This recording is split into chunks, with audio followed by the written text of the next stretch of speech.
gente, estamos llegando ahí al cacique Félix Díaz, está hablando en este momento, que venimos de corte. Y el señor Padovani del otro lado, el señor Estrone, los dos muchachos urgentes con los móviles, que es lo que pasa ahora. Carlos. Y siempre hemos sido aislados. Escuchamos a Félix Díaz, Mauro. Sí. Para nosotros es importante que este gobierno nos escucha y muchas veces resuelve algunos problemas que a veces le planteamos. ¿Cuál es la situación? Usted había hecho algunos cuestionamientos acerca de que desde el Estado no llegaban alimentos. ¿Se resolvió esa problemática? ¿Hubo avances? La verdad que nosotros ya tuvimos una entrevista con la ministra Carolina Stanley el jueves pasado y creo que eso se está tratando de ver cómo resolver ese problema. Félix, ¿cuál es la situación actual de los pueblos originarios? Bueno, para nosotros el pueblo originario está cada vez más difícil.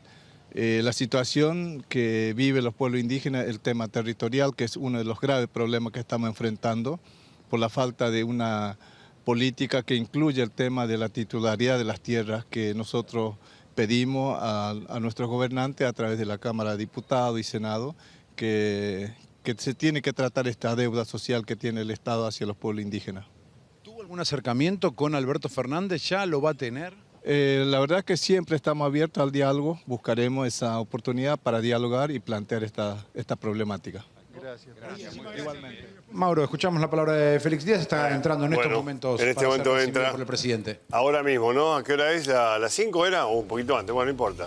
Entra muy sencillo. Sí, a las 5, faltan unos 10 minutos. Sí. Dijo que este gobierno lo escucha. Bueno, ¿algo más ahí, Carlos? No. A ver cómo entra, es curioso. No, estamos viendo el ingreso, sí. Sí, habían llegado unos acompañantes de Félix Díaz, no les permitieron el ingreso porque, bueno, les tiene que tomar los datos absolutamente a todos. Pero bueno, ahora, obviamente, esta es una visita que estaba en la agenda del presidente. Están chequeando la identidad de las personas que lo van a acompañar a Félix Díaz. Iba a preguntarle. Pero bueno. Iba a preguntarle, ¿vos estás atrás de él? Por ahí no. ¿Quién llamó a quién? ¿Cómo se originó la entrevista? Pero ya está. Me parece que va a ingresar. ¿Está muy lejos de él? No, a ver, le preguntamos, Félix, perdón, estamos en vivo con Mauro Viale. Félix, ¿quién convocó a esta reunión? ¿Ustedes? ¿Lo llamó el presidente de la Nación? Nosotros hemos solicitado hace bastante tiempo una audiencia con el presidente por muchas razones, porque nosotros al principio del inicio de este gobierno hemos pedido un diálogo directo con el Estado para poder ir resolviendo la problemática que afecta a los pueblos indígenas. Gracias, Félix, gracias. ¿Y ahora qué sucede? ¿Les tienen que pedirle documentación a todos? ¿Por qué no ingresaron todavía? Nosotros tenemos que pasar los DNI para poder ingresar, como lo hacen con todo. Pero estaba en agenda hoy la reunión. Sí. Gracias, Félix. Igualmente. Bueno, gracias. pedida por él entonces, claro. Ahí está, Mauro. Lo que pasa, Mauro, Félix Díaz acampó en el último año del gobierno de Cristina Kirchner, en 2015, y levantó el acampe después de reunirse con el gobierno en 2016. Volvió a hacer el acampe. En diciembre levantó el acampe del 2015. Volvió en 2016 a hacer el acampe, lo recibieron en Casa Rosada y después dejó de hacer el acampe. Lo que pasa es que del 2016 ahora, si volvió a pedir una audiencia es porque evidentemente los reclamos no fueron resueltos. Digo, para hacer un poco de historia también de en qué contexto está llegando Félix Díaz. Se había reunido cuando días antes se dio el balotaje entre Scioli, estaba rememorando un poco los encuentros, ¿no?, de Félix Díaz. Pues se dio para el 5 de noviembre del 2015, días antes del balotaje entre Scioli y Macri. Félix Díaz se juntó con Macri, después él estaba acampando mientras tanto, después él asume Macri, levanta el acampe y en 2016 vuelve a hacer el acampe, que dura muy poquito porque le otorgan una audiencia en Casa Rosada, le hacen alguna promesa de empezar a resolver el conflicto que tiene la comunidad Cuom en la Argentina, y después de eso él mantuvo perfil bajo. Ahora vuelve en un pedido de audiencia sin previamente hacer un acampe. Digo, evidentemente lo pidió, ahí confirma que lo pidió el propio Félix Díaz. El gobierno deberá entender que el pedido es previo a cualquier tipo de reclamo que haga en la calle el propio cacique. Está muy bien, me voy al automóvil rápidamente, señor Padovani, en el aire, Marce, adelante. Bueno, Mauro, están a punto ya de cerrar las casas de cambio aquí del microcentro porteño. Estamos sobre la calle Sarmiento, muy cerquita de San Martín, donde está la mayoría, Mauro, de las casas de cambio. Bueno, vamos a darle a la audiencia, Mauro, ¿se te parece el cierre del día de hoy del precio del dólar? 58.50 en esta, 59 en aquella, entre 58.50 y 59, Mauro. Es el cierre del dólar de este martes con el dato de que el Banco Central intervino otra vez. Ayer no había intervenido, hoy intervino, vendió aproximadamente 250 millones de dólares y una fuerte caída también en la Bolsa de Comercio de Buenos Aires con acciones, por ejemplo, que cayeron, te digo, cerca del 20%. YPF, por ejemplo, Mauro, cayó mucho en el día de hoy. 17% cayó YPF. Un banco de primera línea también cayó mucho. A 60 pesos la acción. Es el banco, uno de los bancos privados más grandes de la Argentina, que cayó la acción a 60 pesos aproximadamente. Bueno, espérate, acá estamos contejando. Señor Chousa, ¿qué pasó? Y esto es un poco la contracara de la crisis, ¿no? La otra cara de una economía que se desploma es las empresas, el capital privado que se descapitaliza. 70% cayeron algunas acciones, incluso en el último año. Imagínate, tenés una empresa y se desploma su cotización bursátil un 70%. Y esto es un riesgo muy grave en términos de incluso la propiedad ya en el plano de la transnacionalización de nuestra economía. Hoy en día somos muy baratos. Puede venir un capital brasilero, por ejemplo, o estadounidense y comprar empresas argentinas por monedas. ¿Qué son monedas? No, bueno, hay empresas, YPF, por ejemplo. YPF pasó de un año al otro a valer la mitad en términos accionarios. ¿Qué pasa? Bueno, vienen capitales del exterior y compran buena parte de las participaciones accionarias. Eso es muy riesgoso para la economía. Así estamos. Sí. Esa es una parte de la economía, las empresas. Sí, la otra cara obviamente es la de la economía real, obviamente que afecta en el bolsillo en el día a día de la población, eso es lo más grave. Ahora hablamos de eso. Bueno, algo más, Marce, está bien ahí, ¿no? Cierra de esa manera. Está tranquilo. Sí, cerró cerró la casa de cambio. Esta, por ejemplo, ya tiene las puertas cerradas, muy poca gente en el centro, hace frío también, Mauro. Hay una tranquilidad. Ahora, entre 8... Una tranquilidad que tenemos que discutir, es una tranquilidad traviesa, tensa. Vamos a ver qué pasa por ahí. Todavía no ha cerrado nada de todo esto. Lo que sí veo que poca gente hay ahí en todos lados, ¿no? Sí, poca gente, Mauro. Poca gente te iba a decir. Hace frío, ese es un dato también a tener en cuenta. Pero hace frío, pero son... entre 8 y 10 grados. Pero son, 14 grados, dice acá. Tampoco es para meterse... No, debe ser menos. Acá dice a la tele... Ahí arriba, ¿qué dice? 14,2. Sí. No es para meterse en la cama con el pijama a esta hora. ¿Por qué? Me parece que la poca cantidad de gente que hay es por otra cosa, ¿eh? Me da la impresión de que el frío está en el bolsillo, en el alma, en el corazón, en la cabeza, en la depre, porque el centro, así, ¿en qué lugar estás vos exactamente ahora? ¿Cuál es esa calle? Sarmiento y San Martín, Mauro. Sarmiento y San Martín, a las 5 de la tarde, nadie. Esto, qué feo está esto, ¿eh? En todas partes, en ninguna parte, y en todas partes hay nadie, son todos nadie, no hay gente. Vamos a investigar por qué todo eso. Ya vuelvo, Marce, muchas gracias. Fierro, vos tenías un comunicado ahí de algo que era importante leer a la distancia. ¿Hay algo de Paul Krugman? ¿Qué pasó ahí? Sí, tengo... Aquí lo voy a bajar esto. Ahí está.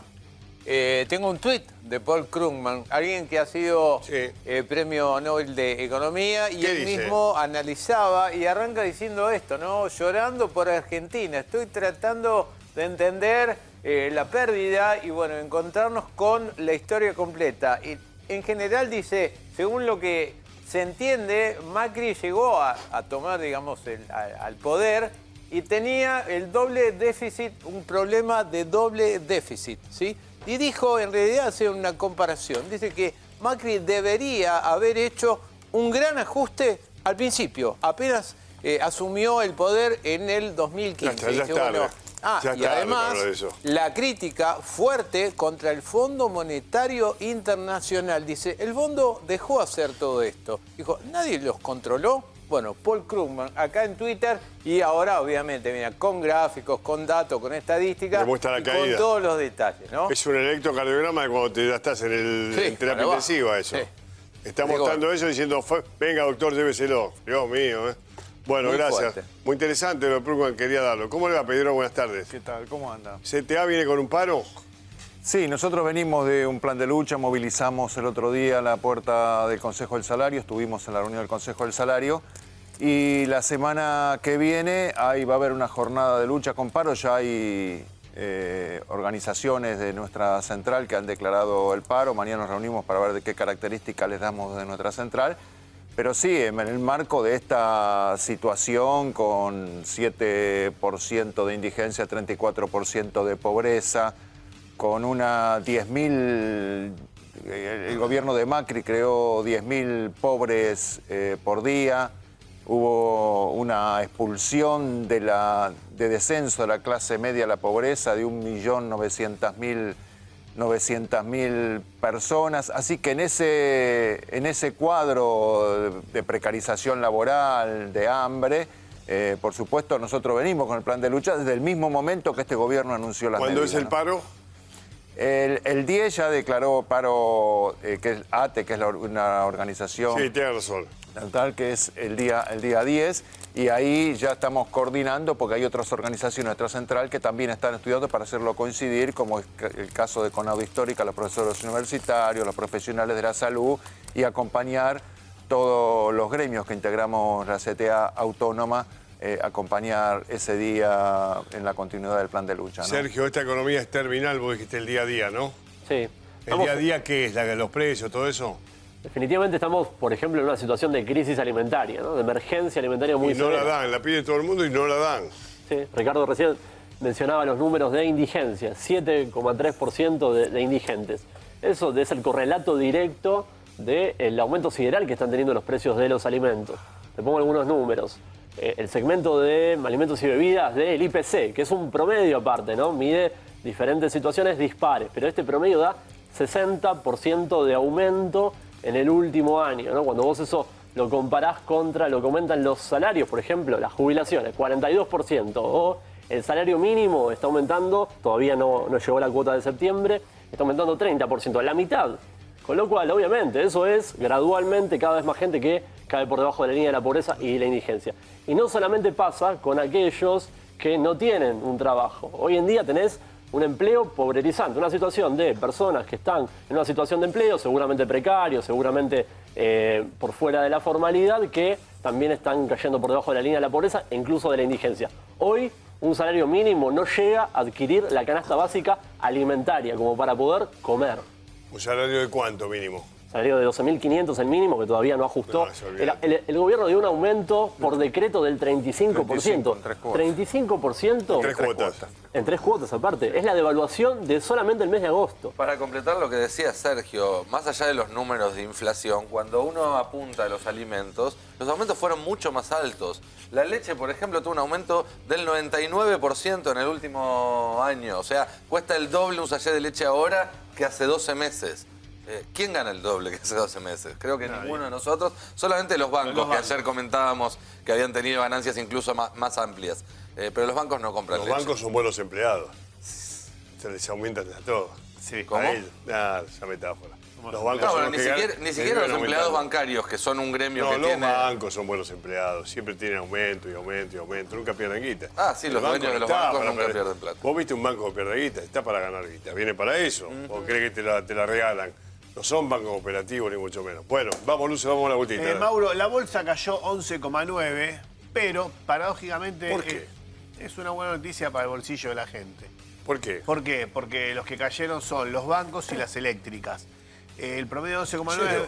¿Cayeron los bancos? Sí, sí, Me claro. tapa la boca de lo que dije recién. Fíjate, por ejemplo... ¿En la Argentina? Este banco, no te voy a decir cuál, cayó 15,3. Ya lo veo. Bueno, esta energética cayó 14,7. ¿Y por qué? Esta que es de gas cayó 15,8. Mauro, el mercado tomó nota de que en el próximo gobierno este esquema no da más. Y en este esquema los únicos que ganan plata son los bancos y las energéticas. Claro, como siempre. Con las energéticas ya desarrollamos bastante el tema de una posible reformulación de las tarifas. Está en estudio, es largo, ya lo dijimos.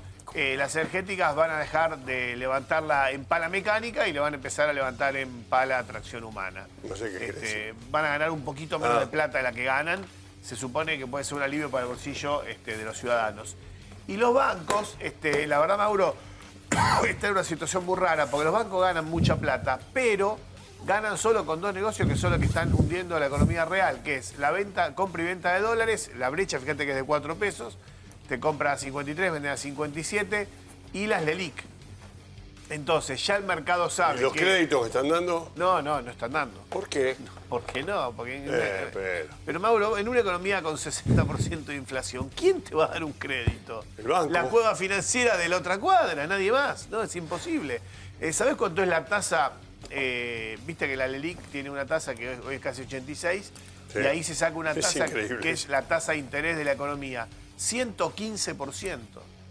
Si yo necesito un crédito hoy para comprar un departamento, ¿qué hago? Mira, no te lo van a dar, olvidate. ¿Ningún banco? No, si tenés los dólares en la mano, vas y negociás el precio y te bajan 10, 20, 30% el precio.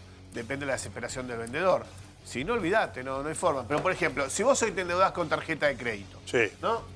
Es mi caso, justamente. A ver, hablemos. Sí, está bien. Qué macana. No, Bueno, está bien si estoy acostumbrado. Yo te digo, si te endeudás en dólares, vos vas a acompañar el valor del dólar, ¿no? ¿Cuál es la ventaja? Que en general cuando vos te endeudas en dólares, las tarjetas te aceptan un pago. Con lo cual no te cobran tasa de interés, te cobran el dólar a lo que el dólar vaya subiendo. Si te endeudás en pesos, por supongamos vos vas, no sé, ¿cuánto pagó tu amigo? ¿36.000 pesos la cena? De 8 personas. Bien, supongamos que la pagó con tarjeta de crédito. No creo, pagar efectivo ese. Pero suponete que pagó con tarjeta de crédito. Igual las tiene todas. Sí, supongamos que la pagó en 6 cuotas, la va a pagar 63.000 pesos. De 36 a 63. Porque hoy la tasa que te están aplicando... Paga eso puede. No, bueno. Eso no sé qué decirte. Por supuesto. Son valores, no sé qué decirte. Son números irreales, A ¿no? veces también la gente gasta. Si vas a plata, comer, sí. repetímoslo porque por ahí no entendió. 8 personas. Sí. Y lo pagás con tarjeta, pagás 60.000, lo que era 30. 36. Bueno, digamos. Si lo pagás en 6 cuotas es 63.000. Si ¿Una cena pagada 6 cuotas? Si lo pagás en 3 es un poco menos. Yo creo que la tarjeta está para otra cosa, ¿no? Ya te digo. Está para comprar una heladera, todo eso, ¿no? Sí, por ejemplo. No sé cuánto vale. En pero... 3 cuotas, 52.200. Lo que te estoy dando ejemplo. Sí, ya sé, Lucio. Que lo que muestra es que hoy la tasa de interés de una tarjeta de crédito ronda el 150%. ¿Qué economía puede funcionar donde una tasa de interés ronda el 150%? Es imposible. Bueno, estas son cosas que se están viendo en la economía de hoy. Por eso también, digo, otro fenómeno que sorprende. ¿Por qué no encontramos el final de la recesión? ¿Por qué Argentina no encuentra el piso? ¿No? Digo, es más o menos como la pregunta de cuál es la fórmula de la felicidad. Nadie te sabe dar una respuesta certera. Yo la tengo, sí. Bueno, pero no compra nada. Bueno, pero ¿por qué? Porque no compra nada el que no tiene y el que tiene se la guarda. Por el miedo y la incertidumbre que hay. Bueno, vamos, Mariana, después ya llegó otro economista de primera línea, vamos. Mauro, mañana va a haber una reunión importante entre el episcopado, la iglesia, los empresarios y los gremios, principalmente porque van a pedir una mesa de diálogo social. Dentro de todo este contexto donde hoy los intendentes por carta le pedían a la gobernadora Vidal que declare la emergencia alimentaria en la provincia, mañana va a ser una reunión importante porque lo que van a pedir es, más allá de la emergencia alimentaria, en sanidad y en educación, una mesa de diálogo social. Es decir, que todos los sectores empiecen a trabajar involucrados para salir de esta crisis económica que tiene... ¿No lo habían pedido ya, me parece a mí? Sí, pero no formalmente. O sea, la Iglesia lo había pedido, que era momento de iniciar diálogos de la política sin ningún tipo de restricciones. Pero mañana se hace una reunión importante entre gremios, principalmente empresarios. Miguel Acevedo de la Unión Industrial confirmó que va a este encuentro. Y la Iglesia, te digo que es un marco más importante y más relevante porque lo que están notando es algo que nosotros ya venimos contando, pero que mañana se va a plasmar. Que tenés 1 de cada 2 chicos que está en situación de pobreza, de menores de 14 años, que tenés chicos y familias que hoy solamente reciben un alimento por día, que ese único alimento por día que reciben, lo reciben de parte de alguna ayuda, de alguna organización no gubernamental o propia del Estado, 270.000 puestos en blanco menos en el último año, reducción del monotributo. Hay bajas de monotributo, Mauro, pero baja de monotributo por deudas. Sí.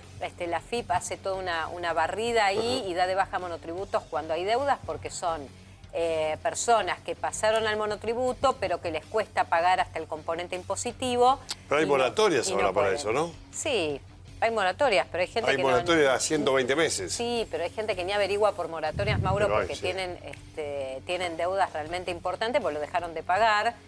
porque cada vez tienen menos trabajo. Pero que si no la pagas con moratoria, después se te complica más eso. Por eso. Sí, no, pero es que inclusive no te permiten darte de alta otra vez como monotributista si tenés una deuda que no está saldada o que no ingresaste en una moratoria.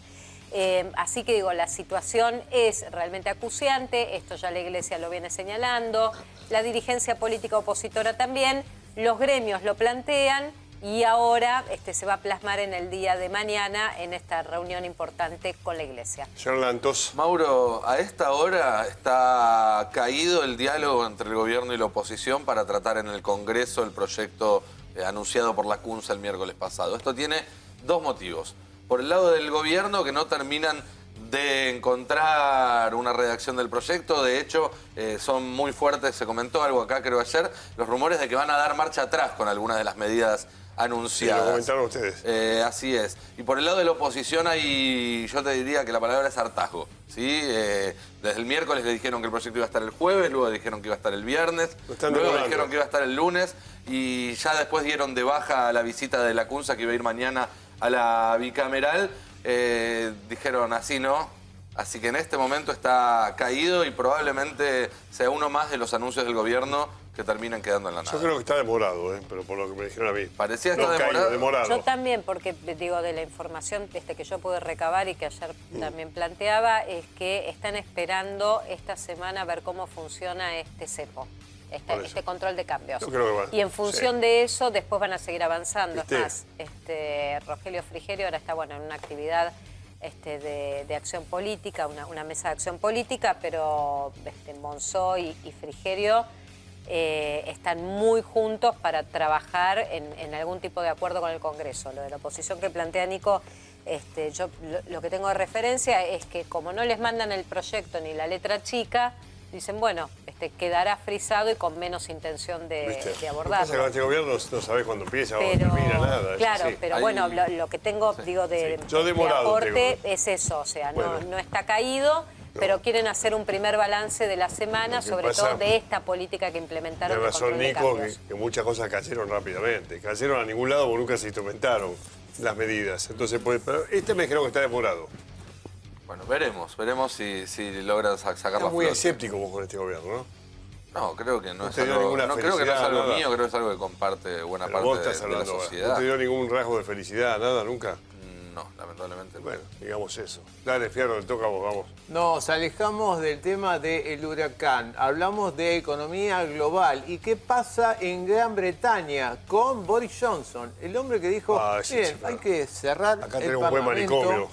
Bueno, mira, ahora está reunido el Parlamento. La fecha clave es hoy.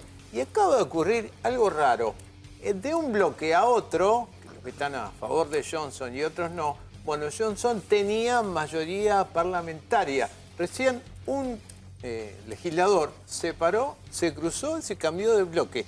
Delante de todos. ¿Cambió de bloque? De bloque. No de asiento, de bloque. Claro, ahí están sentados justamente, pero está según bien, los bloques. Pero dijo, me cambio, ¿no tengo lugar o dijo, me cambio de bloque? No, dejó la mayoría parlamentaria que favorecía a Johnson. Y ahora él perdió esa mayoría. ¿Cómo sigue? Sí. Nadie sabe. ¿Cómo sigue el Brexit? Nadie sabe. Hay una fecha. Va a chiflar con nosotros estos. Bueno, pero de ahí en el medio hay guita, hay dinero. Acá también, acá estamos. Claro, pero bueno, esto no es poco lo que está ocurriendo. La fecha clave, 31 de octubre. Ahora te cuento más. ¿Cómo te va, Huguito? Buenas tardes. Hola, buenas tardes, Mauro. Bueno, se retoma la información judicial por la actividad que empieza a tener los tribunales federales de Comodoro Pi. Te cuento dos de Stornelli. Stornelli afuera. Stornelli, te cuento. Una que tiene que ver con su accionar, acaba de enviar a juicio oral aquella primera causa para muchos. En verdad, del gobierno anterior se discute cuál fue el primer hecho. Creo que fue el caso del ex jefe del ejército, Bendini, quien se descubrió que tenía una cuenta paralela. El primero con la época de Néstor. Exactamente, el hombre que descolgó los cuadros, se descubrió que tenía una cuenta paralela en Santa Cruz a nombre de su esposa. El segundo fue el caso Scanca, estuvo a punto de prescribir. Bueno, ahora van a juicio oral, hoy el fiscal Stornelli le pidió al juez Casanello que envíe la causa a juicio oral. Allí están como principales acusados, son casi 30 los imputados en esa causa, los principales: Julio Devido, José López, entre exfuncionarios y empresarios.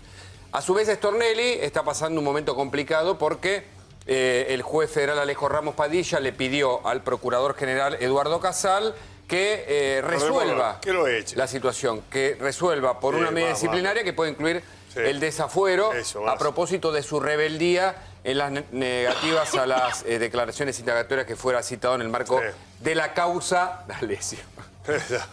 Bueno, y después te cuento más novedades, porque la corrupción... Todo D'Alessio en este país. La corrupción es algo que no para, ni siquiera por la política. Ahora, también Casal, el hombre de la procuración, el hombre que está de manera interina cumpliendo, digamos, su mandato a cargo de la Procuración General, el organismo que debe justamente controlar a los fiscales, le pidió a la Corte Suprema que revise la sentencia en la que fue absuelto Carlos Saúl Menem en la causa Armas. Dice Casal, por la prescripción a lo largo del tiempo, la Cámara de Casación le había concedido la absolución, no es un argumento válido, así que, señores de la Corte, revisen, por favor, esa medida contra... ¿Qué Casal es este? El expresidente. De todos los Casal que hay, ¿cuál Casal es? Eduardo Casal. ¿El que era ministro? No. No. Claro, Casal. No. Bueno, ese era el ministro de Seguridad de la provincia de Buenos Aires. Bueno, sí, no. Bueno, pues ese no es. No es ese. ¿El hermano qué es el tío? ¿Lo sabes? No sé si es familiar, la verdad que te lo chequeo. Bueno. Así que mucha información judicial y ni hablar del crimen del policía, los 2 detenidos. Tenemos imágenes exclusivas de todo eso. ¿En serio? Bueno, sí, claro. Después de Andrés, cuando quieras. Gracias. ¿Cómo estás? Bienvenido. Hola, ¿qué tal? Ya estás en un pedestal ahí, te pusimos ahí especialmente. Acá, ¿no? Te La mala ahí. economía. Anda. ¿Qué economía? Sí. ¿Cuál economía? ¿Cómo se llama esto? ¿Qué va a pasar? Te lleno de preguntas, vos sos capaz de contestar todo. No sé si capaz de contestar todo, pero sí que estamos en una fase de incertidumbre, ¿no? Dentro de lo que es eso ya pasó, creo que estamos explosión. peor que eso. Estamos peor que eso. Incertidumbre sobre si con las restricciones cambiarias, digamos, la compra de dólares, alcanza para parar la crisis, no para revertirla, sino para parar la profundización de la crisis, o si continúa. El dato al que estamos atentos todos los economistas es la salida de depósitos de los bancos, ¿no? Porque eso no. La crisis que hasta ahora era una corrida cambiaria... ¿Ya conjuraron eso? No. Lo que estamos... El día de ayer salieron casi 1.000 millones de dólares de depósitos de los bancos. ¿Estás hablando de dólares? Sí. 954. Estás hablando de dólares. Me asusté por un momento. Porque son cuentas en dólares, que hay casi 30.000 millones de dólares en cuentas, que...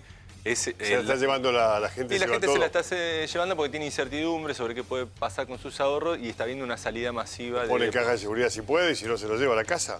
Como sea. Pues eso es brutal, ¿eh? Como sea, o la giran al exterior, vía contado con liquidación, vía operaciones también se puede girar, digamos, las empresas, incluso de las cuentas. O sea, está saliendo la plata. Están habiendo una salida importante de depósito y es donde tenemos la alerta a todos los economistas, porque si esto continúa, quiere decir que lo peor de la crisis todavía no pasó, que se puede seguir profundizando. Macri dijo que sí, lo peor ya pasó. Sí, Macri hace años que viene diciendo Por eso, que ya estamos ¿no le crees vos a Macri? He perdido una esperanza que nunca tuve, puedo decir, como metáfora de mi situación con el gobierno de Mauricio Macri. Me imagino. Pero bueno, la situación es de gravedad. La mitad más o menos de esos depósitos están encajados en el Banco Central. O sea, el Banco Central tiene unos 15.000 millones de dólares para responder. La otra mitad están prestados a exportadores y parte en títulos, en dólares, títulos públicos, que una parte de ellos ya fue semi-defolteada, que son las letras que vencían y no las pagaron. Entonces, esa es la complejidad de la situación que tiene hoy el sistema bancario argentino, que podría ser una nueva víctima, podemos decir, de esta crisis, que ya se llevó puesta los ingresos de la gente, la producción, el empleo, la deuda, el dólar, y ahora amenaza con llevarse puesto el sistema bancario, ¿no? Esa es la situación de extrema gravedad que se está viviendo en la economía argentina, donde tenemos toda la lupa a ver si con las medidas de restricción al dólar se calma la salida de depósito o si continúa al ritmo que viene ahora, que es... ¿Cómo termina todo esto? ¿Cómo? ¿Cómo termina? No, es una incertidumbre total. Si sigue la salida de depósito puede terminar de la peor respuesta manera. Puede ser mal, pero no sé qué quiere decir mal acá. No, mal ya está. Acá no hay... Peor. Bien, es de mal para abajo, ¿no? Veníamos mal hace un año. Ya nos acostumbramos a que la actividad caiga 10, 12 puntos por interanual cada mes y nos parece que eso es normal, que sigan cerrando empresas, que despidan gente, que se deteriore el poder de compra de bolsillo. Tenemos una inflación del 50% acelerándose y nos acostumbramos. ¿Cuánto va a ser agosto, septiembre? A nosotros nos dio 4,8. 5, ponele. Sí, se acercaron a 5. ¿Agosto y septiembre? Sí, más o menos pensamos que va a estar en eso. No o sea, que son inflaciones arriba del 50%. Arriba del 50%, lejos. Lejos. Muy cómodo. Muy cómodo. Y obviamente esto deteriora todavía más la situación en términos de poder de compra de la gente, ni que hablar los que todavía, digamos... ¿Qué hay que hacer ante esto? No, o sea, ahora es una cuestión de estabilizar la situación. Por eso creo que la clave va a estar en qué pasa en el sistema bancario. Si no se avanza, si la salida de depósito va mermando, podemos encontrar un piso desde donde estabilizar, donde obviamente para pensar, digamos, hacia adelante, yo creo que el tema de la deuda ya tiene que entrar en una situación de pensar en una cesación de pagos con una reestructuración. ¿Cesación de pagos? Y yo creo que Argentina no tiene para pagar y la prioridad hoy de la Argentina tiene que ser atender ¿Qué le dice a millones de argentinos. ¿Qué le dice a los deudores? Y me parece que los deudores, digamos, hay una realidad. Quienes apostaron al gobierno Mauricio Macri apostaron mal. O sea, quienes compraron bonos emitidos durante la etapa del gobierno Mauricio Macri cometieron un error. Cuando uno hace una inversión, corre un riesgo. Corre un riesgo. ¿No le pagás? No, hay que entrar en una reestructuración y hay que ver los plazos de pago de acuerdo. Y lamentablemente es así. No hay otra. Y yo no veo alternativa. Y digamos, empieza un gobierno... Estas ideas de reperfilamiento voluntario yo veo que son humo, porque en la situación que están los bonos en la Argentina, que pagan un 20%, un bono a largo plazo, un 20% en dólares, vos querés reperfilar voluntariamente y que haces un incremento de la deuda bestial. ¿Reperfilar qué es? Reperfilar es que te cambio un bono que vence el año que viene por uno que vence dentro de 5 años. Sí. Por cada año que Por cada año que te quiero patear la deuda en forma voluntaria, más o menos crece la deuda, las tasas actuales, un 20%. Eso fue el megacanje. No soluciona el problema, lo agrava al futuro. Entonces, puede ser un negocio para un banco que quiere cobrar una comisión vendiéndole humo a algún candidato a presidente o a este presidente de que así se solucionan las cosas. Pero no es una solución al problema. Esa es una realidad objetiva, o sea, hubo 3 años y medio de tomar deuda sin generar capacidad de repago y bueno, es como que vos le prestaste plata a un tipo y no hizo nada con esa plata y cuando le va a cobrar no la tiene, esa es la realidad. Vamos a la parte más operativa que más nos duele, que es la emergencia alimentaria que le pide todo el mundo. Sí, ¿Eso soluciona algo rápidamente? Y soluciona el problema alimenticio de la Argentina. Es gravísimo. Sí, mira, darle una transferencia, digamos, en dinero, por lo menos lo que cobran asignación, jubilación mínima, etcétera, para llegar por lo menos a la canasta de indigencia, completar los ingresos, cuesta 1,5, 2 puntos del gasto público. Para que tenga una idea... Es guita. Es guita, pero en la deuda se va el 18%. Y en la LELIC se va un equivalente a un 20% total. O sea, hoy el sistema financiero se está llevando casi un equivalente a un 38% del presupuesto. Me parece que el hambre de los argentinos merita un punto y medio, 2 del gasto público. Creo que ahí... quería saber por qué no lo hacían. Es guita, lo que hay es guita. No, es una cuestión de plata, pero también de implementación y también de no reconocer una situación de gravedad. Yo creo que en vez de plantearle a la oposición, vamos a ir al Congreso a llegar a un consenso sobre cómo reperfilar la deuda, vayan al Congreso a llegar a un consenso de cómo paliar la situación alimenticia, la situación de los despidos, la crisis productiva. Me parece que ese es el consenso que hay que llegar con todas las fuerzas políticas. Porque si no, se invierte el orden de prioridad de la Argentina. Pareciera que es más importante en la Argentina que un bonista extranjero cobre un bono a tiempo, que un argentino no pase hambre, un pibe en la Argentina no pase hambre. ¿Sergio, de acuerdo? Sí, yo me quedo con lo primero que señalaba Andrés. Yo creo que están matando a la gallina de los huevos de oro, ¿no? Que era esta solvencia que tenía el sistema financiero, donde producto de habernos quemado con leche después de 2001, se había logrado separar el segmento de préstamos y depósitos en pesos de lo que pasaba en el segmento en dólares, ¿no? Y eso gradualmente, en parte por la desconfianza que genera este gobierno con sus declaraciones y con el desbarajuste macroeconómico que se vino transitando en más de un año, eso se empieza de a poco a romper, ¿no? Esta dinámica que bien mencionaba Andrés, tuviste 4.700 millones de dólares de salida de depósitos del sector privado en dólares. Ahora bien, esto también en parte, este hecho de romper la separación entre los depósitos y préstamos en pesos y en dólares, lo rompió en parte de este gobierno, cuando, por ejemplo, emitió deuda nominada en dólares que después devolvía, repagaba en dólares, la cual se podía suscribir en pesos. Por ejemplo, las LETES, parte de las cuales ahora están defaulteando, ¿no? Y esto no es historia pasada de hace años, esto lo intentaron hacer hasta hace una semana atrás. Te agrego algo, hace 2 años, año y medio, Sturzenegger estaba en el Banco Central, puso una circular, porque hasta ese momento los bancos, si recibían un depósito en dólares, tenían que tener la plata guardada en dólares o prestársela a un exportador, donde permitían a los bancos suscribir bonos públicos en dólares, que hoy están defaulteados y son parte del riesgo ante la salida de depósitos, ¿no? Porque acá hay culpables. Si llega a pasar algo con los ahorros de la gente, hay culpables. Sturzenegger es uno. Sturzenegger es uno de esos culpables.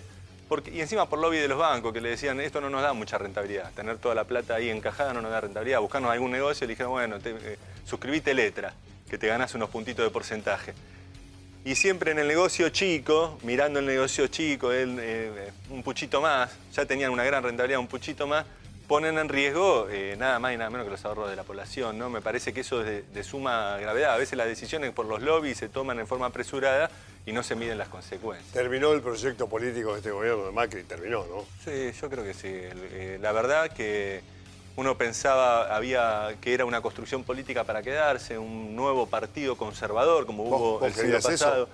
Yo creí que la derecha argentina iba a armar un partido conservador, democrático, que iba a hacer las cosas... yo no estaba de acuerdo en ese proyecto de país, pero que iban a hacer las cosas mínimamente viables. Realmente el nivel de improvisación fue tan grande que vivimos tal vez la experiencia... El nivel de capacidad. De destrucción. De incapacidad. De incapacidad o capacidad de destrucción.